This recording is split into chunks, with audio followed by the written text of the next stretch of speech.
میرے رب نے یہ کہہ دیا، میرے آقا نے یہ فرما دیا کہ جو کوئی حج کرے وہ فحش سے باز رہے، شہوت سے دور رہے، تو پھر اس کا حج جو ہے وہ مکمل ہوگا، مبرور ہوگا، مقبول ہوگا۔ تو گویا ہر حج کرنے والے کا حج جو ہے وہ قبول ہونے کی ضمانت نہیں ہے۔ حج کے پورے پروٹوکولز ہمیں بتا دیے گئے کہ ان پروٹوکولز کے ساتھ اگر حج کوئی کرے گا تو پھر اس کا حج مقبول ہوگا، اور اگر ان میں کمی کوتاہی کرے گا تو پھر حج جو ہے وہ قبول نہیں ہوگا۔ اچھا کیا ہے کہ یہ جو ہم نے اس حدیث میں ہم پڑھتے ہیں کہ کہا گیا کہ دوران سفر حج کا جب سفر کرے تو اس میں بہت یعنی آپ کو اللہ تعالیٰ بہت رتبہ دے دیتا ہے، معتبر کر دیتا ہے، تو پھر اس چیز کا، اس وقار کا خیال رکھنا ہر حاجی کے لیے لازم ہے۔ دوران سفر جب آقا علیہ الصلوۃ والسلام نے حج فرمایا تو اس وقت کہتے ہیں کہ دوران سفر ہمیں حدیث میں یہ ملتا ہے کہ دھکم پیل جو ہے وہ شروع ہو گئی، اور آقا نے جب یہ دیکھا تو آپ نے لوگوں کو حج کے مقصد سے ہٹتا ہوا محسوس کیا، تو آپ کے ہاتھ میں کوڑا تھا۔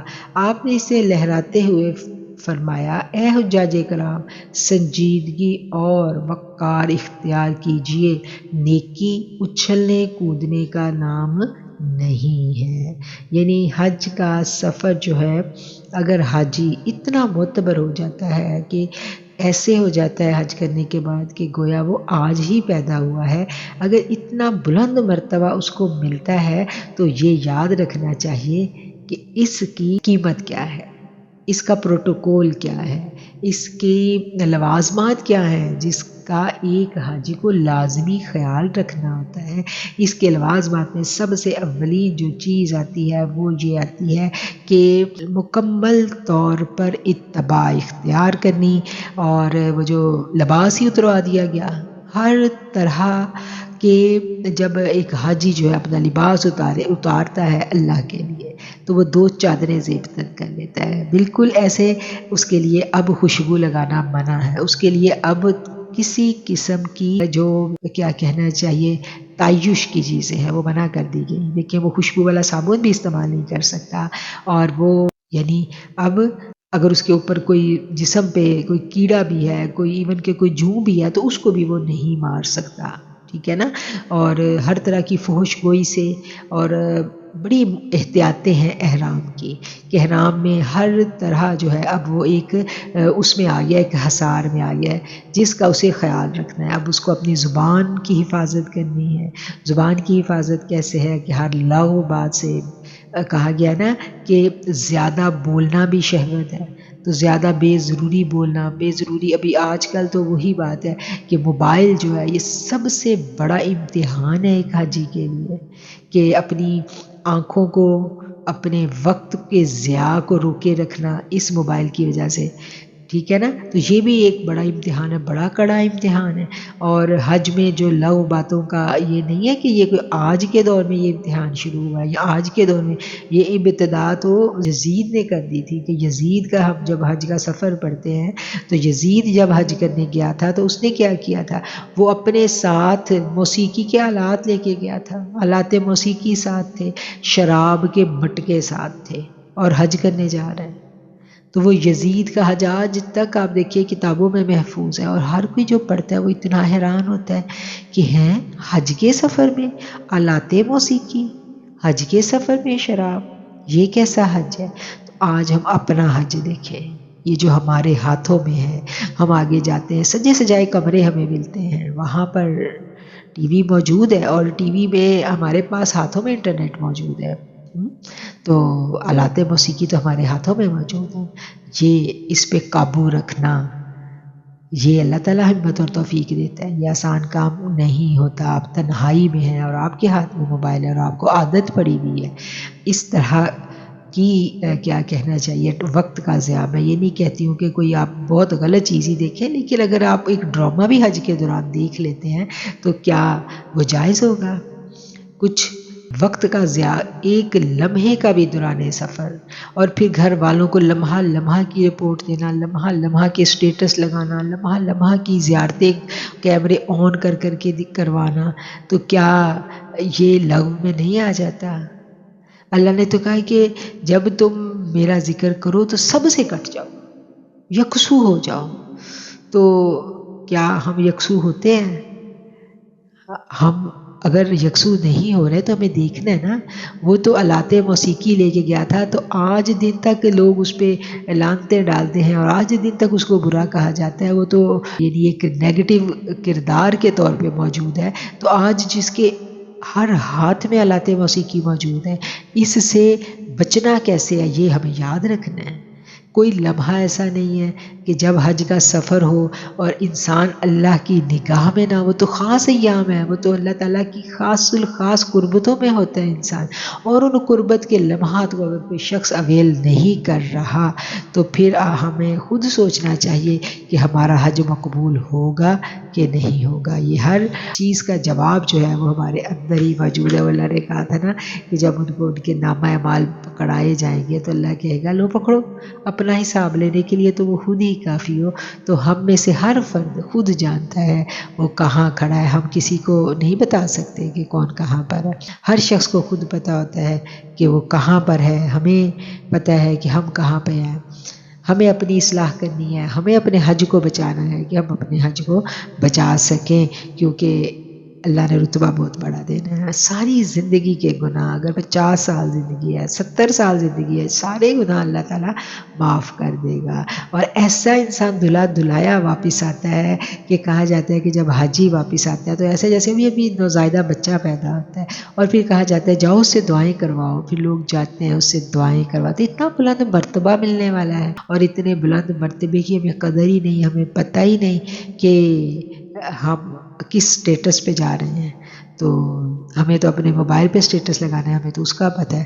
تو مطلب یہ باتیں جو ہیں یہ یاد رکھنے کی ہیں. ایک سفر حج میں ہمیں ان باتوں کا پتہ ہونا چاہیے. اور بیت اللہ کا جب ہم طواف کرتے ہیں تو اب اس دوران حج جو ہے ہم ڈیلی طواف کر سکتے ہیں. چلیں عمرہ اگر نہیں بھی ہم کرتے تو وہاں پر تو افضل عبادت وہاں موجود ہوتے ہوئے تو طواف ہے. اور طواف کے بارے میں کہا گیا کہ کتنا زیادہ اس کا اجر و ثواب ہے. جو اس کے ساتھ چکر لگاتا ہے اس کے گناہ معاف ہوتے ہیں. اور طواف جو ہے ہم دیکھتے ہیں کہ اینٹی کلاک وائز ہوتا ہے. یہ بھی ہم نے اس چیز کو بھی سمجھ لینا ہے کہ حجر اسود سے شروع ہوا اور پورے کا پورا یہ جو بیت المعمور ہے وہاں جو فرشتے اللہ کے گھر کا دیدار کرتے ہیں اسی طرح یہ ایک پوری کی پوری عبادت ہے. اور ان 7 چکروں کے دوران جو ہے ہمارا جو دیکھتے ہیں کہ ہمارے دل کی جانب بیت اللہ ہوتا ہے. دل بائیں جانب ہے نا، تو ہماری بائیں جانب بیت اللہ ہوتا ہے. اور بالکل ہمارا دل جو ہے اس کا رخ اللہ کے گھر کی طرف ہے. اور ہم نے وہ 7 چکر لگانے ہیں یکسو ہو کر. اس کے دوران جو ہے صرف اور صرف جو مستون دعائیں ہیں ہم وہ پڑھیں، ہم تیسرا کلمہ پڑھیں، ہم تلبیہ پڑھیں اور بس ہم اپنے رب کو یاد کریں. اور اللہ نے کہا ہے کہ جب تم فارغ ہو جاؤ، ان تمام مناسک حج سے فارغ ہو جاؤ تو پھر تم میرا ذکر ایسے کرو جیسے اپنے آباء و اجداد کا کرتے ہو یا اس سے بھی زیادہ. تو یہ بھی ہم نے یاد رکھنا ہے کہ حج کر کے جب ہم واپس آتے ہیں تو اللہ کا ذکر کرنا ہے ایسے جیسے اپنے آباء و اجداد کا کرتے ہیں. ہم اپنے آباء و اجداد کا ذکر کیسے کرتے ہیں؟ تسبیحات پہ بیٹھ کے تو نہیں کرتے نا. ان کا ذکر مصلوں پہ بیٹھ کے چھپ کے تو نہیں کرتے. ان کا ذکر تو ہم محفلوں میں کرتے ہیں، ہم شوخی کے لیے کرتے ہیں، ہم اپنے آپ کو بلند کرنے کے لیے کرتے ہیں، ہم اپنی نسبت ان سے جوڑ کر فخر جو ہے وہ اور لوگوں سے ستائش حاصل کرنے کے لیے کرتے ہیں. تو اسی طرح جب ایک حاجی واپس آتا ہے تو اس کا کیا کام ہے کہ وہ اپنے رب کا ایسے ذکر کرے کہ فخر کے ساتھ، اور اس کی پاکی اور اس کی بلندی بیان کرے، وہاں کی اچھی اچھی باتیں بیان کرے اور اللہ کے ساتھ اپنی نسبت پہ فخر کرے. اور ہمارے ہاں کیا ہوتا ہے جب حاجی واپس آتا ہے تو وہ سارا ٹائم انتظامات کے کوسنے. یہ نہیں ہو گیا پاکستانی حاجیوں کے انتظامات اچھے نہیں تھے، سارا ٹائم یا گورنمنٹ کو گالیاں دی جاتی ہیں یا پھر جس کمپنی نے حج کروایا اس کو گالیاں دی جاتی ہیں، یا پھر جو پیسے والا حج کرتے ہیں عائشوں والا وہ سارا ٹائم اپنے پیسے کا تکبر کر رہے ہوتے ہیں کہ ہم نے تو اتنا پیسہ لگایا تھا حج کیسے نہ ہمارا اچھا ہوتا. دیکھا نا ہمیں تو اسی لیے مکہ ٹاور میں ہم نے پیسہ جو اتنا لگایا تھا تو بس اس لیے تو حج اتنا آسان ہو گیا. بھئی یہ پیسے کی بات ہے. مطلب یہ انداز قطعاً اسلام کی اگر ہم تناظر میں دیکھیں تو یہ انداز کسی صورت بھی قابل قبول نہیں ہے. تکبر سے اللہ نے کتنا منع کیا. فخر کرنا اپنے صرف اور صرف اس بات پر ہمیں زیب دیتا ہے جو اللہ کے قرب کی بات ہے، جو نیکی اور تقوی کے کاموں میں ہم سے آگے، ہم اس پہ فخر کریں۔ اگر ہم فخر کریں تو اس بات پہ کریں کہ ہم نے بھاگ کے سارے ارکان ادا کر لیے۔ ہم فخر کریں تو اس بات پہ کریں کہ اللہ نے ہمیں اتنی صحت دی، اتنی ہمت دی کہ ہم تو 5 نمازوں کے ساتھ 5 طواف کیا کرتے تھے۔ اس بات پہ فخر نہیں کہ میں نے اتنے کھانے اچھے کھائے اور میں نے اتنا زبردست 5 اسٹار حج کیا۔ یہ کوئی فخر کی بات نہیں ہے۔ کہیں اللہ نے نہیں کہا کہ جو 5 اسٹار حج کرے گا، جو مہنگے والا حج کرے گا اس کا قبول ہوگا، اور جو مہنگے والا حج کر رہا ہے اور اس کے تکبر سے اگر کسی پاس بیٹھے غریب حاجی کی دل آزاری ہو گئی تو پکڑ بڑی سخت ہے، بڑی سخت پکڑ ہے۔ تو یہ جو ہے نا کہ یہ ایسا سفر ہے کہ جس پہ قدم قدم پہ منزل ہے، تو واقعتاً قدم قدم پہ منزل ہے، ایک ایک قدم پہ منزل ہے۔ جو ارواح ایک دفعہ اللہ کا گھر دیکھ آتی ہیں، اس کی تجلیات کو اپنے اندر جذب کر لیتی ہیں، ان کی ایک خاص نسبت اللہ کے گھر کے ساتھ قائم رہتی ہے، ٹھیک ہے نا۔ اور وہ ایسی نسبت ہوتی ہے جو روز محشر تک وہ اس نسبت کو محسوس کر سکتی ہے۔ جنہوں نے حج کیا اور حج کے بعد اب کہتے ہیں نا حج کرنا تو آسان ہے، حج کو سنبھالنا مشکل ہے، تو حج کو سنبھالنا کیا ہے؟ یہی تو ہے مشکل کام جو حج کو سنبھالنا ہے۔ تو کیسے سنبھالنا ہے حج کو؟ یہ بات قابل غور ہے، یہ آپ لوگوں کے سوچنے کی بات ہے۔ اس کا جواب آپ لوگوں نے کل مجھے دینا ہے کہ ہم حج کو کیسے سنبھال سکتے ہیں۔ اب ہمارا ٹائم پورا ہو رہا ہے، اب ہم کچھ وہ احادیث دیکھ لیتے ہیں۔ ایک شخص جو ہے اب اس کے اوپر حج فرض ہی نہیں ہے، اس کے پاس زیادہ راہ ہی نہیں ہے، تو وہ اتنا سارا اجر و ثواب کیسے سمیٹے؟ تو اس کا جواب بھی جو ہے ہم آقا علیہ الصلوۃ والسلام سے ہی لیتے ہیں۔ میرے آقا علیہ الصلوۃ والسلام کے پاس ایک شخص آیا اور اس نے آ کے عرض کی کہ یا رسول اللہ، جو امیر لوگ ہیں وہ تو حج بھی کرتے ہیں، وہ تو جہاد بھی کرتے ہیں، وہ صدقہ خیرات بھی زیادہ کرتے ہیں، اور ہم جو غریب ہیں ہمارے پاس تو مال ہی نہیں ہے، تو ہم کیسے یہ اس اجر و ثواب تک ہم کیسے پہنچ سکتے ہیں؟ تو میرے آقا نے کیا کہا؟ میرے آقا نے کہا کہ جب تم نماز پڑھ چکو تو سبحان اللہ الحمدللہ اللہ اکبر 33 بار پڑھ لیا کرو۔ تو آپ نے فرمایا تھا کہ میں تمہیں ایسا عمل نہ بتاؤں جس کی وجہ سے تم پہلے والوں کے درجے کو پا سکو گے اور تم اپنے بیچ سب سے اچھے بن جاؤ۔ مطلب یہ کہ اپنے اخلاق کو سنوار لو، اپنے اخلاق کو سنوار لو، اور کیا کرو کہ ہر نماز کے بعد 33 بار سبحان اللہ الحمدللہ اور اللہ اکبر پڑھنا۔ یہ 3 کلمات پڑھنے اور اپنے اخلاق کو سنوارنے پر محنت کرنی۔ اس سے کیا ہے کہ اس سے انسان ان کے برابر، ان عبادات کے برابر جو ہے وہ اجر و ثواب حاصل کر لیتا ہے۔ اب ہم دیکھتے ہیں کہ امیر جو ہے اس کو تو اللہ نے بہت سارے وسائل دیے ہیں، ٹھیک ہے، اور غریب جو ہوتا ہے نا وہ اس کو اللہ کا بڑا قرب ملتا ہے۔ اس کے بارے میں ہے نا کہ جنت میں سب سے پہلے غربا جائیں گے، اور غریب کو اگر اپنے مرتبے کا پتہ چل جائے تو اس کی ہر طرح کی جو مایوسی اور جو انگزائٹی ہے وہ نکل جائے۔ لیکن آج غریب جو ہے اس نے جو اس کو اس غربت کو سہ کے اجر و ثواب ملنا تھا نا، آج انفارچونیٹلی وہ اس سے محروم کیسے ہو جاتا ہے؟ ناشکری اور اپنی جو زبان کی استغفر اللہ کچھ ایسی باتیں جو ہم کرتے رہتے ہیں اپنی غربت کے کوسنے، اس کی وجہ سے جو اتنا زیادہ اجر ہے۔ اللہ نے کہ نبی سے جب پوچھا تھا نا کہ جنت میں آپ کے پاس سب سے پہلے کون آئیں گے، تو آپ نے بڑی زبردست وہ حدیث ہے، تو آپ نے کہا تھا کہ وہ کہ جن کی یعنی غربا کی آپ نے پوری ڈیٹیل بیان کی کہ شدید غریب لوگ جن کو یہ بھی توقع نہیں تھی کہ ان کے کبھی خوشحال خواتین سے شادیاں ہو سکتی ہیں، اور جن کے جو بھوکے تھے اور جنہوں نے اس بھوک میں اور سختی میں اللہ کو یاد رکھا اور اللہ کی اطاعت و فرما برداری کی اور اپنی سختیوں پر صبر اور شکر کیا۔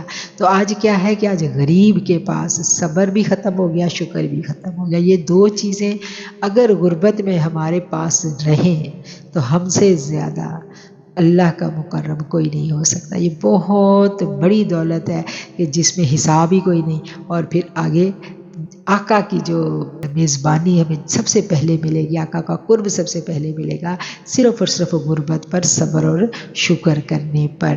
اور پھر آقا علیہ الصلوۃ والسلام جو ہیں ایک دن آپ تشریف فرما تھے تو صحابہ نے آپ سے پوچھا یہی حج کے بارے میں ایسا حج کے جو نہیں اس کی استطاعت رکھتے تو آپ نے فرمایا کہ جس نے فجر کی نماز باجماعت پڑھی اور پھر اللہ کے ذکر میں مشغول رہا حتیٰ کہ سورج طلوع ہو گیا، پھر اس نے 2 رکعت نماز پڑھی تو اس کے لیے مکمل حج عمرے کا ثواب لکھ دیا جاتا ہے۔ اب خواتین کے لیے تو مسجد میں نماز پڑھنا فرض نہیں ہے نا، تو اگر ہم اپنے گھر میں نماز پڑھیں فجر کی اور پڑھ کے ادھر ہی بیٹھے عبادت میں مشغول رہے، اپنے اذکار پڑھیں، قرآن پڑھیں اور اسی جگہ بیٹھے بیٹھے ہم سورج نکلنے کا انتظار کریں، اور جب سورج نکل جائے تو 2 رکعت اشراق ادا کر لیں تو کتنا ہر روز حج کا ثواب، ہر روز، ٹھیک ہے نا۔ تو اس بات پر قطعی طور پر ہمیں پریشان نہیں ہونا اگر کوئی استطاعت نہیں رکھتا۔ جو مسجد کی طرف علم حاصل کرنے یا علم سکھانے کے لیے نکلتا ہے تو اسے مکمل حج اور عمرے کا ثواب ملتا ہے۔ تو یہ دیکھیں کتنی خوبصورت حدیث ہے۔ اور ہم خواتین کے لیے یہ ہے کہ ہم جو علم حاصل کرنے کے لیے اگر ہم نے ایک جگہ بنا لی ہے اپنے گھر میں کہ ہم نے یہاں بیٹھ کے اپنی زوم کلاس لینی ہے، تو ہمیں اس کمرے تک آنے کے لیے جو ثواب دیکھیں کتنا مل رہا ہے۔ علم حاصل کرنے کے لیے اکٹھے ہوتے ہیں نا ہم، تو اس کے لیے پھر کیا ہے کہ مکمل حج اور عمرے کا ثواب۔ تو آج بھی آپ دیکھ رہے ہیں کہ آج بھی ایک حج عمرے کا ثواب تو ہم نے پا لیا نا الحمدللہ۔ تو جو 10 دن ہم نے یہ 5 دن کلاس ڈیلی رکھی ہے، تو وہ میں نے آپ سے اس دن بھی عرض کی تھی نا یہ حدیث کی، شاید اس سے پہلے ایک دن بات ہو رہی تھی کہ علم کا حاصل کرنا جو ہے وہ کتنا افضل ہے، کتنے نفل جو ہیں وہ ہم پڑھیں، کتنی ہم جو نوافل کا ثواب ایک طرف اور علم حاصل کرنے کی ایک گھڑی ایک طرف۔ تو حصول علم بہت بڑی عبادت ہے، اور اس اشرے میں جو خاص طور پہ ہم نے اہتمام کیا تھا ڈیلی کلاسز کا، اس کے پیچھے مطمع نظر بھی یہی تھا کہ یہ بھی اجر و ثواب جو ہے اتنا زبردست ہے کہ ہم اس سے محروم نہ رہ سکے۔ اور 5 حج عمرے تو ہم نے انشاءاللہ اس اشرے میں سب نے کر ہی لینے ہیں۔ 4 تو آج ہمارے ہو گئے، اللہ ہمت دے، توفیق اور صحت دے، تو کل بھی انشاءاللہ ہم کریں گے۔ اچھا، اس کے علاوہ نبی کریم صلی اللہ علیہ وسلم کے پاس ایک فرد آیا، ایک شخص آیا اور اس نے کہا کہ یا رسول اللہ، میری جو بیوی ہے اس کو بہت شوق ہے کہ وہ آپ کے ساتھ حج کرے، تو میں ایسا کیا ممکن ہے؟ تو آپ نے فرمایا کہ اگر کوئی رمضان المبارک میں عمرہ کرتا ہے تو اس کو میرے ساتھ حج کرنے کے برابر ثواب ملتا ہے۔ سبحان اللہ، سبحان اللہ۔ دیکھیں میں کہتی ہوں کہ یہ قیامت تک ہر عورت کی خواہش ہوگی نا کہ کاش میں، جب بھی ہم سفر حج پڑھتے ہیں تو بڑا جی چاہتے ہیں کہ کاش ہم اس دور میں ہوتے تو آقا کے ساتھ حج کا سفر کرتے۔ تو میرے آقا نے کیا فرما دیا کہ جو رمضان المبارک میں عمرہ کرتا ہے وہ ایسے ہی ہے کہ اس نے گویا میرے ساتھ حج کیا، اس کو اتنا ثواب ہے اس کا۔ ایک شخص نے عرض کی کہ یا رسول اللہ، میں جہاد کرنا چاہتا ہوں لیکن میں اس کی استطاعت نہیں رکھتا۔ آپ نے فرمایا تمہارے والدین حیات ہیں؟ اس نے کہا ہاں میری ماں حیات ہے۔ آپ نے فرمایا اس کی خدمت کیا کرو، تم حاجی اور مجاہد کہلواؤ گے، یعنی ایک حج کرنے والے اور ایک جہاد کرنے والے کے برابر ثواب کیسے ملے گا؟ ماں کی خدمت کر کے، والدین کی خدمت کر کے، اور جن کے والدین حیات ہیں وہ تو کر سکتے ہیں، اور جن کے حیات نہیں ہیں ان کے لیے بہت زیادہ دعائے مغفرت جو ہے وہ ہمیں کرنی چاہیے۔ اور ان کے لیے یہ یہاں ضمن عرض کرتی چلوں بات کہ اللہ تعالیٰ حدیث کا مفہوم ہے کہ اس شخص کے رزق میں کمی کر دی جاتی ہے جب کوئی اپنے والدین کے لیے دعا کرنی چھوڑ دیتا ہے۔ تو ہمیں اپنے والدین کی خدمت کرنی اور جن کے حیات نہیں ہیں ان کے لیے دعائے مغفرت کرنا۔ اچھا، اب کچھ خواتین یہ بھی کہتی ہیں کہ ہماری جو مائیں ہیں وہ دین کی جانب نہیں آتی، تو ہم کیا کریں؟ وہ اس طرف بالکل نہیں آتی، تو بس اس کے لیے بالکل گھبرانے کی بات نہیں ہے، ہمیں بہت زیادہ دعائیں کرنی ہے۔ آپ دعا کریں ان کے لیے، اور 2 نفل حاجت کے پڑھنے شروع کر دیں، ڈیلی 2 نفل حاجت کے پڑھیں۔ اور وہ حاجت کے نفل کس لیے؟ کون سی حاجت ہے کہ اللہ میری ماں کو بھی اپنے رستے پہ قبول کر لے، میری ماں کو بھی اپنے رستے پہ قبول کر لے، رب ارحمہما کما ربیانی صغیرا، بار بار یہ دعا کریں۔ اور ڈیلی آپ دیکھیں کہ 8-10 دن نہیں گزرے گے تو انشاءاللہ ان نوافل کے صدقے آپ کی مائیں جو ہیں وہ ان کے دلوں میں خود بخود، آپ نے ان سے کہنا کچھ نہیں ہے، بس دعا کرنی ہے اور صلاۃ الحاجت پڑھ کے دعا کرنی ہے، انشاءاللہ دلوں میں تبدیلی جلد ہی آ جائے گی۔ کچھ عرصے میں آپ کو محسوس ہونا شروع ہو جائے گا۔ بس دعا کر کے نفل حاجت پڑھ کے بھروسہ کرنا ہے، رب پہ بھروسہ کرنا ہے اور صبر سے انتظار کرنا ہے، اور انشاءاللہ اللہ تعالیٰ موڑ دیں گے۔ اچھا، اس کے علاوہ مدینہ منورہ میں قیام کے دوران ہم ڈیلی جو ہے وہ حج عمرے کا ثواب پا سکتے ہیں۔ مسجد قباء میں جس نے 2 رکعت نماز پڑھ لی اسے 1 عمرے کے برابر ثواب ملے گا، یعنی مسجد قباء میں 2 رکعت نماز نفل پڑھنا 1 عمرے کے برابر ثواب ملتا ہے۔ ایک شخص جو ہے اگر حج پر جا رہا ہے اور دوسرا شخص اس کا سامان سفر تیار کرنے میں اس کی مدد کرتا ہے یا اس کے جانے کے بعد اس کے گھر والوں کی خبر گیری کرتا رہتا ہے تو اس کے لیے بھی اس حاجی کے اجر کے برابر جو ہے وہ اجر و ثواب لکھ دیا جاتا ہے۔ سبحان اللہ۔ اس لیے اپنے ارد گرد جو بھی کوئی حاجی ہو اس کی خدمت ہمیں کرنی چاہیے، اس کی تیاری میں اس کی مدد کرنی چاہیے، اور اس کے جانے کے بعد اس کے گھر والوں کا بھی خیال رکھنا جو ہے وہ بڑے اجر و ثواب کا باعث، اور ہمیں پتہ چل گیا کہ اس کے لیے بھی حج کا ثواب لکھ دیا جاتا ہے۔ وآخر الدعوانا ان الحمد للہ رب العالمین۔